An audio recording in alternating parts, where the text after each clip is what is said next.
legionerlar limitini oshirsin deb ko'p klublar dod faryod qilishgan holatlar bo'lyapti. Nimaga? Mahalliy futbolchilarimiz narxni oshirish bordi.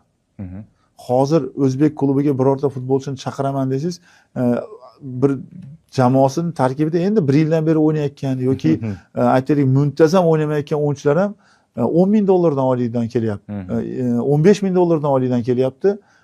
Legionerlarda yaxshilari shunaqa 10,000 turadi. Yaxshilari 15,000 turadi. Bizda hali u futbolchi 11 talikda tushishi ham noma'lum. Hali zaxirani kuchaytiradigan, raqobat uchun olib kelayotgan o'yinchilar ham shunaqa narx so'rashyapti. Hozir qarasangiz, jamoalarimizda 200 million so'm oladigan o'yinchilar bor, $15,000 oladigan o'yinchilar bor, lekin narx oshib ketgan. Hozir aynan juda ko'p klub rahbarlari dod deyapti. Futbolchilar bilan muzokaraga kirishyapti. Hozir futbolchilar e'lon qilayotgan narxlarni ko'rsangiz, kimdir aytadi, men $15,000 dan kamiga kelmayman, 14,900 bersangiz ham kelmayman deb shunaqa shartlar qo'yishyapti. Yana kimdir